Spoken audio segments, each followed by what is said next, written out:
कहान राज को कर नमन, करो महानय का आत्मज्ञान की प्राप्ति है,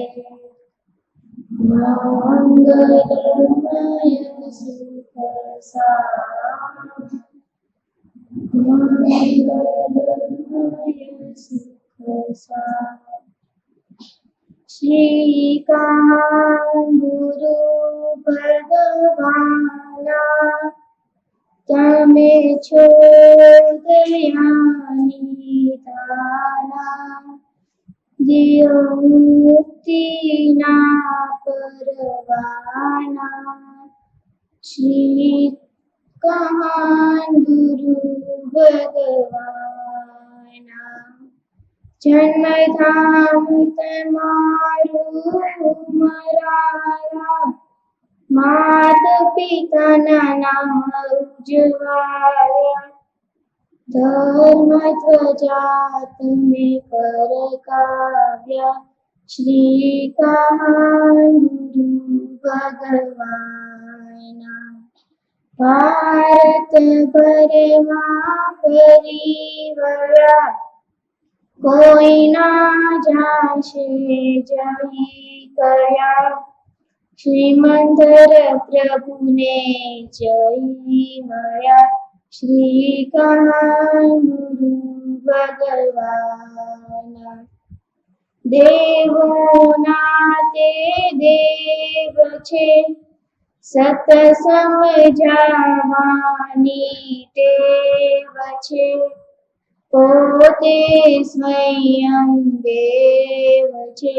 श्रीकांत गुरु भगवाना, जड़ चेतन जुदा जाने, छोड़ी तमे अमृतवाणी। श्यामदेव ने ते समझानी, श्रीकांत गुरु भगवाना। श्रीकांत गुरु भगवाना, तमे छो दयानी दाना, दियो मुक्ति ना परवाना। श्रीकांत गुरु भगवाना, आ जगत आखू क्षणिक छे ने आत्मा एक नित्य छे। आत्मानो अनुभव बस एकमात्र नित्य छे। मिथ्यात्व, क्रोध, मान, माया, लोभ, हास्य, रति, अरति, शोक, भय, जुगुप्सा, स्त्रीवेद, पुरुषवेद, नपुंसकवेद, धन, धान्य, दास, दासी, सोनू, चांदी, मकान, खेतर, वासन, वस्त्र, इन सब परिग्रहों को 24 तीर्थंकरों ने छोड़ा है। उनके नाम इस प्रकार से है: ऋषभदेव, अजितनाथ, संभवनाथ, अभिनंदन स्वामी, सुमतिनाथ, पद्म प्रभु, सुपार्श्वनाथ, चंद्र प्रभु, सुविधिनाथ, शीतलनाथ, श्रेयसनाथ, वसुपूज्य स्वामी, विमलनाथ, अनंतनाथ, धर्मनाथ, शांतिनाथ, कुंथुनाथ, अरनाथ, मलिनाथ, मुनिस्रोत स्वामी, नवीनाथ, नेमिनाथ, पार्श्वनाथ, महावीर।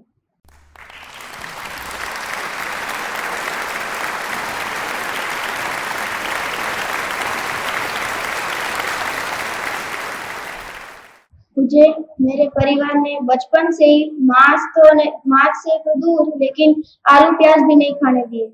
वो मेरा इतना सद्भाग्य है, मैं उनका बहुत बहुत उपकार मानती हूँ।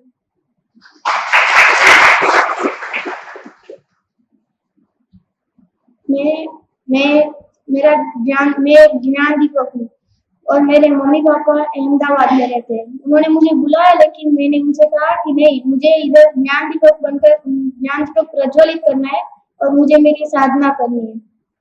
और मुझे साधना में मेरी भावना है कि मुझे माला करने की मेरी भावना है और मैं माला करना चाहती हूँ।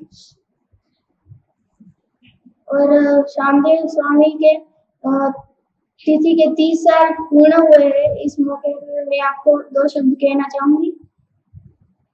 मैं आपको सबसे पहले ये कहना चाहूंगी कि हमारी जेब में 4 रुपए है। अगर 4 रुपए है तो हमारे जब बस से जाना होता है तो बस आती है तो हमें लगता है कि काश मेरे पास 4 लाख रुपए होते तो मैं अपनी गाड़ी से जा सकती। और अगर अगर आपके पास 4 लाख रुपए होते और आप गाड़ी से जा सकते, लेकिन आपको अगर आप जा रहे होते रोड पर तो रेड सिग्नल आता तो आपको रुकना ही पड़ता। और अगर 4 लाख की गाड़ी हो या 40 लाख की गाड़ी हो, हमें रेड सिग्नल पर रुकना पड़ता है। और इससे यही सीख मिलती है कि हमें पैसे से कुछ नहीं प्राप्त होता, हमें पुण्य के उदय होता है तो हमें सब प्राप्त होता है। और मैं आपको एक और बात कहना चाहूंगी। अगर हम एक आपको मैं बात स्मरण में आई आपको बोलती हूँ।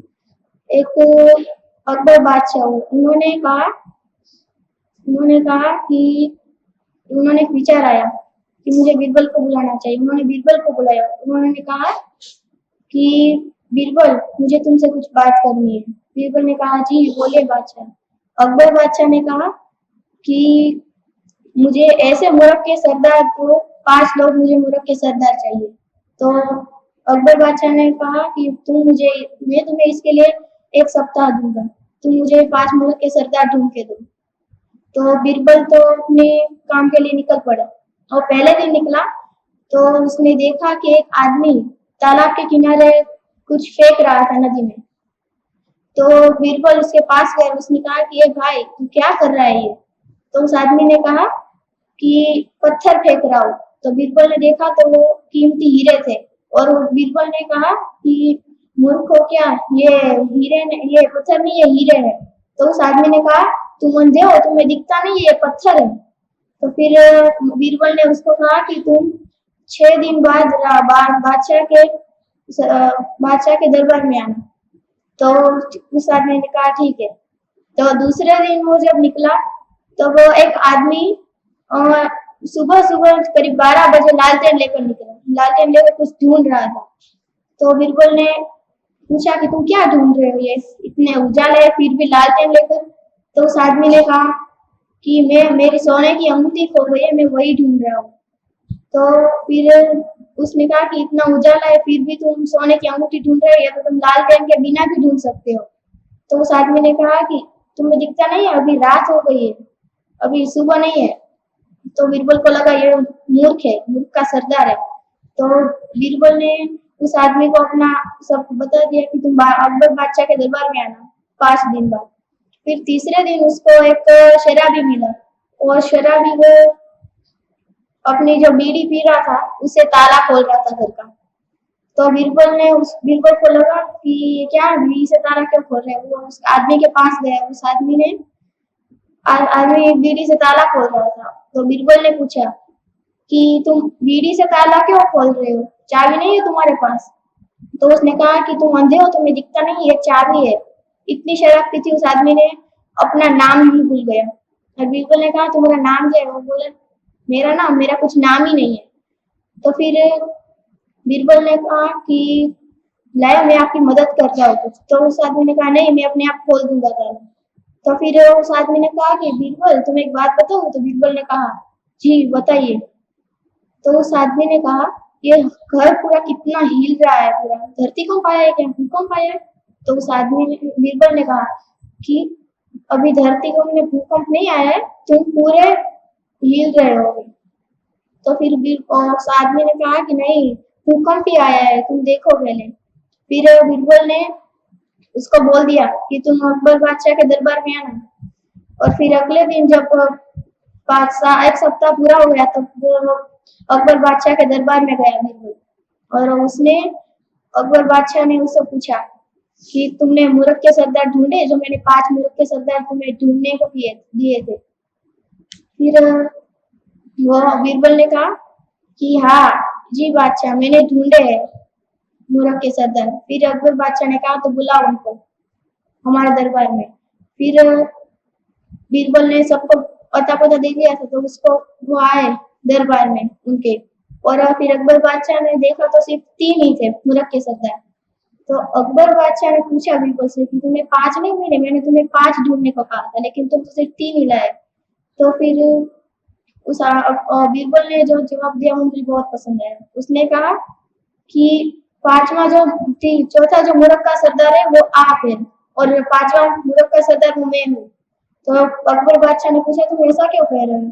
तो बीरबल ने कहा कि हमारा 1 सप्ताह में हमारा जो कीमती जो काम था वो हो जाता, लेकिन आपने ऐसा व्यर्थ का काम मुझे दे दिया कि मूरख के सरदार ढूंढो। तो व्यर्थ के काम से अच्छा हमें कुछ अपना कीमती काम करना चाहिए।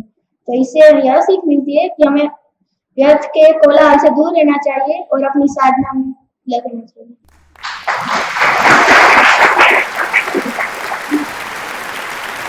और दूसरी बात मुझे एक याद आई, एक आदमी था, वो रिक्शा से जा रहा था और उसने पूछा कि भाई कितने रुपए हुए रिक्शा के? तो उस आदमी ने कहा कि 101 रुपए हुए।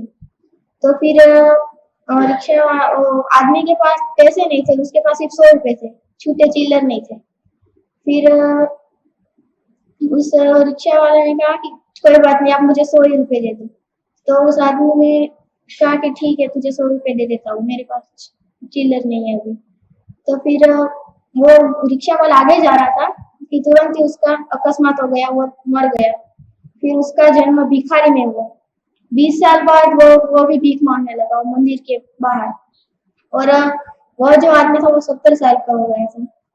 और उसमें 50 भिखारियों की कतार थी और उसमें से उसमें मंदिर से बाहर आ रहा था, सब भीख मांग रहे थे भिखारी। तो उसने सिर्फ एक ही भिखारी को दी। वो भिखारी वही था जो उसको पहला रिक्शा वाले के पहले बाकी था वो 1 रुपया देने को। उसने वही 50 में से 49 को नहीं, लेकिन एक ही रिक्शा वाले को दिए 1 रुपया। तो इससे यही सीख मिलती है कि हमें कभी किसी से उधार नहीं लेना चाहिए, कभी किसी का 1 रुपया भी हमें बाकी नहीं रखना चाहिए, पूरा लौट कर दे देना चाहिए। और मुझे एक और बात अभी स्मरण में आई। एक आदमी घोर अंधेरे में जा रहा था और उसने एक स्त्री को देखा, तो उसको उसके प्रति बुरा भाव आया भोग करने का। तो फिर वह आदमी, अगर स्त्री निकली बहुत छोटे कपड़े पहनकर और वह आदमी को उसके प्रति अगर बुरा भाव आया, तो पाप की कर्म किसको बनते हैं, स्त्री को या वो आदमी को?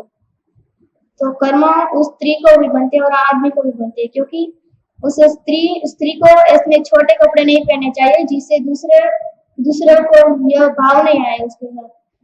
और फिर दूसरा आदमी निकला और उसको भी ऐसा भाव आया। तो कर्म सिर्फ लड़की को बंधे और लड़की को ऐसे कपड़े नहीं पहनने चाहिए थे। और एक ट्रेन में 2 पति पत्नी सफर कर रहे थे और पति पत्नी उसके सामने, उसकी जो सफर कर रहे थे ट्रेन में, उसके सामने दूसरे 2 पति पत्नी सफर कर रहे थे। तो पहले जो पति पत्नी थे वह उसकी पत्नी दूसरे के पति के सामने देख रही थी, दूसरी पत्नी पति के सामने। और जो पहले पत्नी थे वो पत्नी उसके पति के सामने देख रही थी। तो दोनों को ईर्ष्या हुई कि ये क्यों मेरे पति के सामने देख रही है। और जो उसका पति था तो दोनों खिड़की के पास बैठे हुए थे। तो जो पहला पति था, पहले पत्नी का पति था, उसको ऐसा बैठा हुआ था, तो उसको रुमाल उसके हाथ में था। तो उसको अचानक नींद आ गई और रुमाल नीचे गिरने लगा, गिर जाता। तो उस आदमी ने कहा कि उस औरत ने कहा कि ए भाई, आपका रुमाल नीचे गिर जाएगा। तो फिर उस औरत ने कहा, ए काली, तूने मेरे पति को ऐसा क्यों कहा? तेरा पति कब से बीड़ी पी रहा है और उसका आधा शर्ट तो जल गया, तब मैंने तुझे कहा कि तेरा पति का पूरा शर्ट जल गया है। इसके ऊपर से सीख मिलती है हमें कभी ईर्ष्या नहीं करनी चाहिए। और मैं जब स्कूल जाती हूँ ना, तब एक लड़की है ना मेरी क्लास में पढ़ती है मेरे साथ, तो वो सब मैं बात करती हूँ ना, तो मैं कहती हूँ, मेरे जब टेस्ट होते हैं ना तो मेरे पूरे मार्क्स आते हैं। तो फिर उसको जो भी हो ना तो बोलती है, वो तो मेरे भी आ सकते हैं। फिर मेरे टीचर कहते हैं, तू इतनी ईर्ष्या मत कर, बहुत पछताएगी तू बाद में, बहुत ईर्ष्या करती है। और फिर एक और बात स्मरण में, एक लड़का था, उसको उसकी मम्मी ने 3 आने दिए थे। तो मेला उसके गांव में मेला लगा था, तो उस लड़के ने कहा कि मम्मी मुझे भी मेले में जाना है। तो फिर उसके मम्मी ने उसको 3 आने दे दिए और उसने कहा कि कुछ अच्छी चीज खरीदना मेले में से। तो वो उसकी मम्मी जब रोटी करती तब उसके पूरे हाथ जल जाते रोटी के कारण। तो फिर वो लड़का मेले में गया और लड़के ने ये सब पूरा दृश्य देख रहा था। तो लड़के ने चिमटा खरीदा मेले में से और अपनी माँ वापस घर पर आया और पीछे ऐसे छिपा दिया। फिर उसकी माँ ने पूछा कि तूने क्या खरीदा है? फिर वो फिर भी कुछ नहीं बोला। तो उसकी माँ ने उसको जोर से एक चाटा मारा और फिर उसके हाथ में से चिमटा नीचे गिर गया लड़के के हाथ में से। तो उसकी माँ के आंख में से आंसू टपकने लगे। उन्होंने कहा कि बेटा तू मेरे लिए इतनी कीमती चीज मेरे लिए इतना चिमटा लाया है, मेरे हाथ जल रहे थे, तूने ये देखा था? फिर लड़के की आंख में से भी आंसू टपकने लगे। और इससे हमें यह सीख मिलती है कि हमें बिना पूछे किसी पर दोष नहीं लगाना चाहिए। फिर एक आदमी रास्ते से जा रहा था, तो उसने एक स्तंभ को देखा, स्तंभ को। तो उसको लगा कि ये मेरा घर है, तो उसे डर लग गया और ताला खोलने लगा। फिर उसने कहा, ऊपर लाइट जल रही थी ना, तो उसने कहा कि मेरी पत्नी मेरे घर ताला ही नहीं खोलती पूरा मेरे घर का।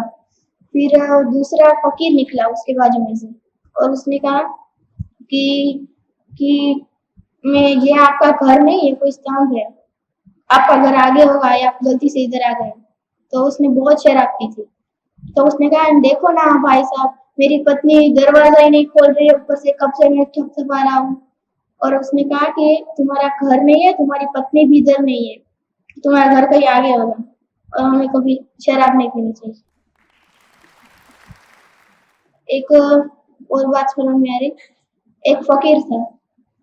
तो वो वो रहेगा वो डस्टबिन में रहता था। फिर उसके पास सिर्फ फकीर था, तो उसके पास सिर्फ एक कटोरा सिर्फ उसने पानी पीने के लिए रखा था वो कटोरा। तो वो आगे निकला और उसको एकदम बहुत प्यास लगी, तो एक कुत्ता भी उसके बाजू में से निकल रहा था और वो फकीर भी निकल रहा था। तो फकीर जैसे ही पानी पीने जा रहा था, कुत्ते ने दौड़कर पानी पी लिया और फकीर ने ये देखा तो इसको लगा कि उसने वो जो कटोरा था वो भी अपनी नदी में बहा दिया। और उसे यह सीख मिलती है कि हमें व्यर्थ का परिग्रह अपने पास नहीं रखना चाहिए। बस यही चीज। अगर मुझसे कोई गलती हो तो मुझे माफ कर दो।